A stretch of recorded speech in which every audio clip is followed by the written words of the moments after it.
Do you have atrial fibrillation, also known as AFib? Or do you know somebody that has AFib? Chances are you do if you're watching this video right now. The statistics are staggering. In the United States of America today, there's 10 to 12 million people that suffer from this arrhythmia problem. Nearly 3 years ago, I came across a YouTube video that changed my life, and that is not an exaggeration. And I truly hope somebody watching me right now will have the same experience that I had, getting rid of AFib permanently. First of all, welcome back to my channel. The goal of this video is to answer some questions someone may have about getting their AFib fixed permanently by the same process that I went through. I also want to talk to people that maybe are scheduled for the same procedure that I had. I want to answer some questions for you before you have the procedure done. This is not details of my journey. I've already done a video about that. This, I just want to get to the point, answer some questions, and take you through the steps that if you decided to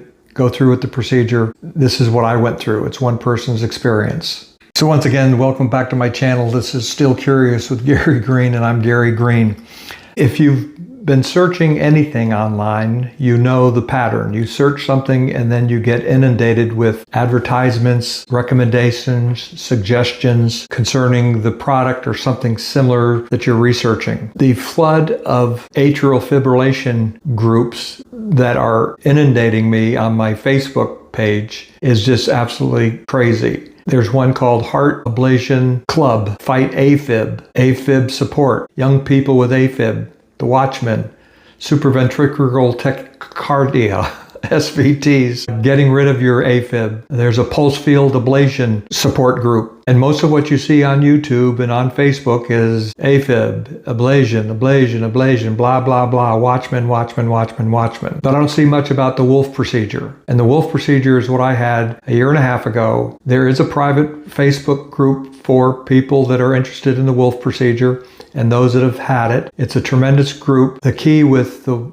Wolf procedure Facebook group, it's people who had it and it hasn't come back. Unlike all these other groups that are supporting people that go through ablations and then help them get through the second ablation, etc. There's kind of a second reason that I'm motivated to do another video on the procedure that I had in getting rid of AFib permanently. And that's, I saw a post on my Facebook page from somebody I don't know, but we had mutual friends, and he is formerly with the Palm Beach County Sheriff's Office, as I was, and he and I weren't friends on Facebook, but I saw his post probably because he posted something about an ablation that he just had for his atrial fibrillation. When I saw that, I went to the private group. I made a post concerning my Wolf procedure that I'm talking about right now and how my AFib was fixed permanently because I saw this retired deputy who was going through it, and he going through an ablation, and that is AFib. Well, I posted something on our private group. Within 10 to 15 minutes, I had 4 people respond. They were passing on my information to their wives, a couple of them. And one deputy reached out to me, gave me his phone number. I hadn't talked to him years, but within an hour or two, I was talking to his wife, and she was so frustrated with the heart issue of atrial fib and cardiologists and this sort of thing.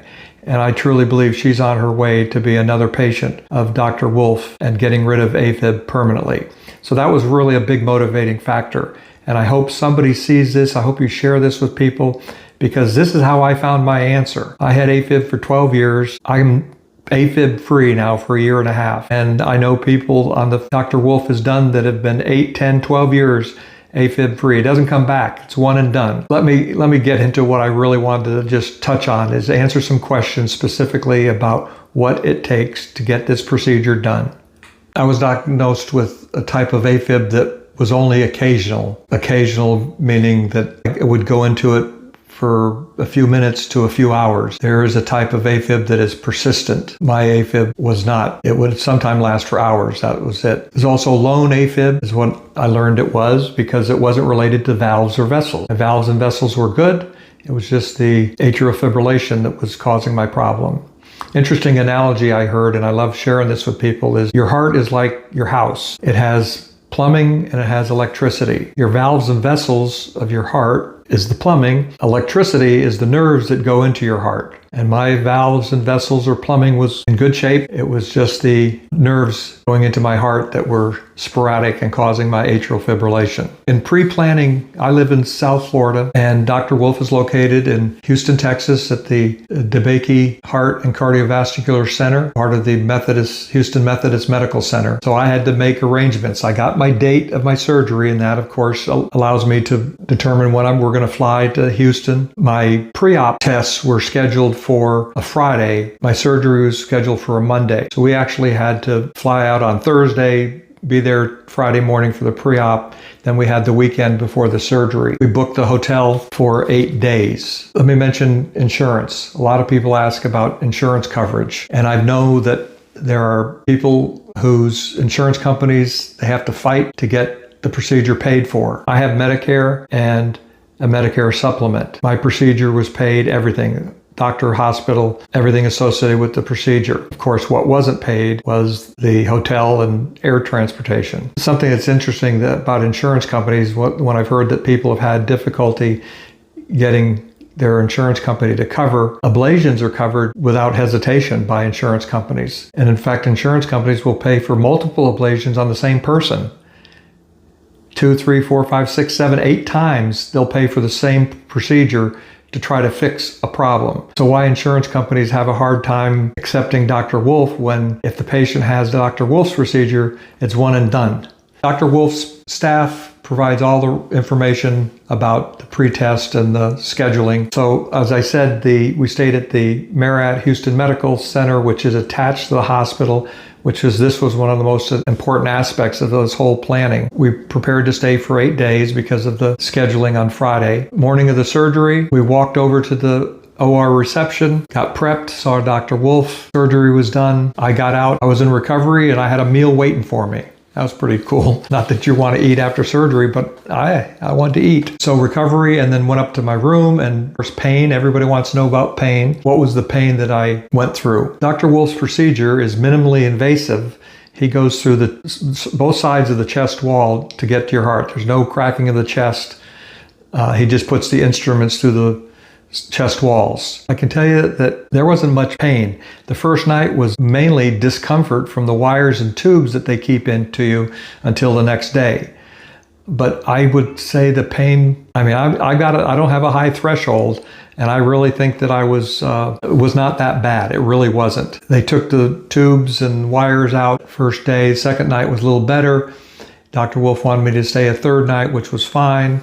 My wife was in the hotel. I was released on the third day. Just like most surgery, there's a 7-day follow-up to the procedure. And in our situation, we didn't stay in Houston for those days after the surgery, the 4 or 5 days between when I was released from the hospital to when I had to go back and see Dr. Wolf for the surgery follow-up. That's a question a lot of people ask. Most of his patients have to fly in from all over the country, different states, different distances.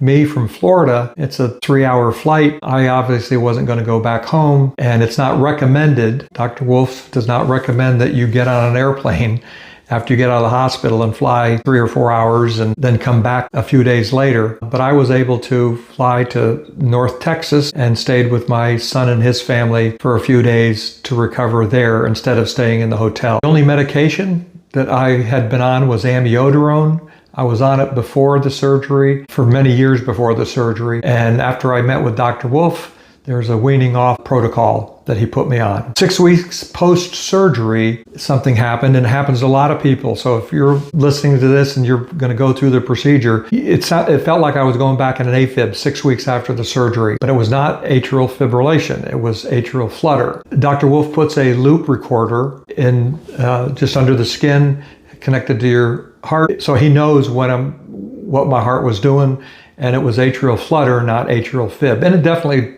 didn't feel like atrial fib. It felt different. So I wasn't really surprised because I was told about that. So 6 weeks later, my wife and I flew back to Houston to have Dr. Wolf do a cardioversion. Some people ask, if that's necessary, do you have to fly back to Houston? Dr. Wolf says, no, you don't have to fly back to see him to have the cardioversion. You can have it done locally. I chose to go with the best Dr. Wolf, and someone else doing it in my town would probably put me on blood thinners possibly, or it would be a big hassle. So Dr. Wolf was my guy, so I went back to him.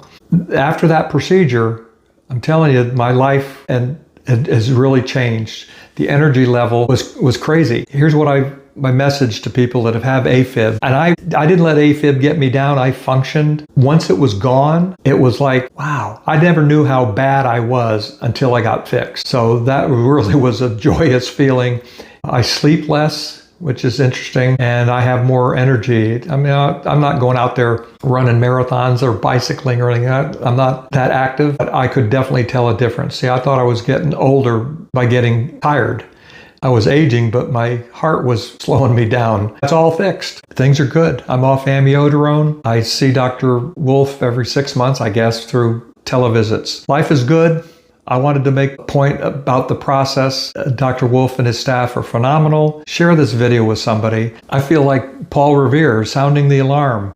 So please share this video with somebody that might be suffering from AFib and they don't know what to do. Leave me a message, like, subscribe. I mean, I'll do whatever I can. This has been a remarkable outcome that I never expected. It changed my life. So wolfprocedure.com. I'll have that in the link below. Thank you for joining me. Appreciate you listening and your time. This is Gary Green, and I'm still curious after all these years. Bye-bye.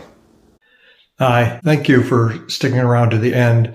I just didn't want to let this opportunity pass with a message I got just after I completed the recording of the video you've just watched. I'd like to read it to you. It's from one of the people that responded to my post that I talked about in the video. This is the text message I received after we spoke a couple of days ago. Besides looking for a new cardiologist, I have joined the Wolf Procedure Facebook. I will be contacting Dr. Wolf's office. Thank you so much for everything. I feel so much better just knowing that there is some help out there. That was too valuable to not share with this video. There is hope. In fact, Dr. Wolf, he gives people hope. I think truly that's a motivating factor for him. Thanks for sticking around. Questions or comments, please leave them, and I will see you in the next one.